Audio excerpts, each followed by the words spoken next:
मेरा नाम साक्षी है। मैं जब 20 साल के होने के बाद मेरे माता पिता मेरे रिश्ता को लेकर बातचीत होने लगी, 30 साल बीत गया। ये नहीं था कि मैं किसी के पसंद नहीं हूँ, कोई मुझे रिजेक्ट कर देता था, किसी को मैं रिजेक्ट कर देती थी, इसलिए मेरे 10 साल बीत गए। कुल मिलाकर के मैं 30 साल के हो गई। शादी के बाद मैं 2-3 महीने अपने घर परिवार में रहे, और जब मैं सारा काम धाम निपटा करके अकेले में बैठती थी तो मुझे बार बार मेरी माँ, मेरी बहन और भाई सबकी याद आती थी। तब मैं फ़ोन पर बातें करती थी। जब वह मेरा पति मुझे देखा था कि मैं बार बार फ़ोन में लगी रहती थी ना, वह तो डरता था ना तो मरता था। वह यही बात कहता था पीहर वाले से, इतना बात मत किया करो, यहाँ की बातें वहाँ, वहाँ की बातें यहाँ मत पहुँचाया करो। लेकिन उनकी बात मुझे अच्छी नहीं लगती थी। जब वह घर कम से आते थे उसके पहले मैं अपनी दीदी और मम्मी पापा से बात करके रख देती थी। जब वह कल सुबह काम के लिए ऑफिस चले जाते थे तो मैं फिर उसी समय बातें करते करते यहाँ की सारी बातें बताती थी। मुझे यह करना पड़ता था, मुझे वह करना पड़ता था। तब वह लोग मुझे कहते थे, ये रिश्ता ठीक नहीं है, दीदी तुम घर चले आओ। और मेरे पति के कहना था, अपने घर की बात घर में रखो, मायके पहुंचना एक गलत बात है। लेकिन उस समय मुझे समझ में नहीं आया।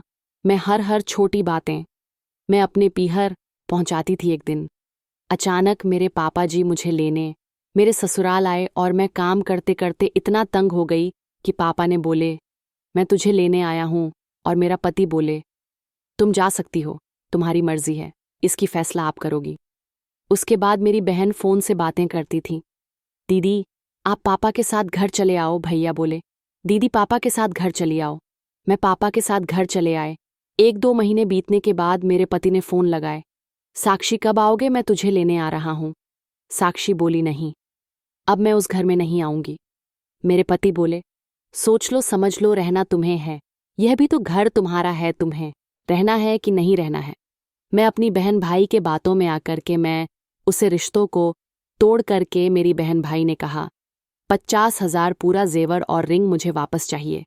उन्होंने कहा, ठीक है, मैं बात करती हूँ।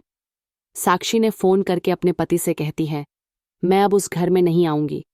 उन्होंने कहा, ठीक है, आपकी मर्जी है, तुम्हारा घर है, जब चाहो तब आ सकती हो। लेकिन उन्होंने कहा, मैं आपको छोड़ती हूँ, आपके साथ नहीं रहना है, मुझे इतना सामान चाहिए। उन्होंने जितना मांगा उसे 2 गुण दिया, उनका रिंग भी लौटा दिया, सारा गहना भी दे दिया। और उन्होंने कहा, मैं तो उतना ही मांगा था।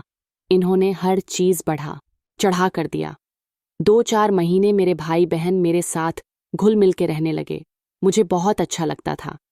इसके बाद मेरी बहन की शादी हुई, मेरे भाई की शादी हो गई। उन्होंने अपना घर परिवार में, भाई व्यस्त रहने लगा, बहन अपने घर चली गई, वह भी नहीं बात करती थी, अपने परिवार में हमेशा व्यस्त रहती थी। उन लोगों का बहुत अच्छे प्रकार से जीवन व्यतीत होता था। मैं यहाँ पर अकेली बैठी बैठी खोए रहती थी, मुझे समझ में नहीं आ रहा था। इसके बाद कुछ दिन बाद मेरे पति ने दूसरी शादी करके अपना घर परिवार बसा करके खुशहाल जिंदगी जीना शुरू कर दिया।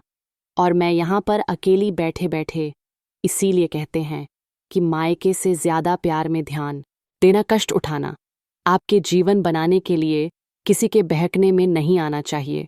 आज मैं दर दर की ठोकरें खाती थी, मेरे पास किसी के बात करने के लिए समय नहीं था। एक समय था मैं सबसे बातें कर कर के उलझी रहती थी, हर एक बात यहाँ के बाद वहाँ पहुँचती थी। किसी के बातों में नहीं आना चाहिए, क्योंकि जिंदगी पर लगाने के लिए कोई नहीं मिलेगा।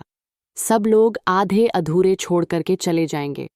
और अगर मेरी कहानी अच्छी लगी हो तो कमेंट करना, शेयर करना, लाइक ज़रूर करना ना भूले, सब्सक्राइब करना।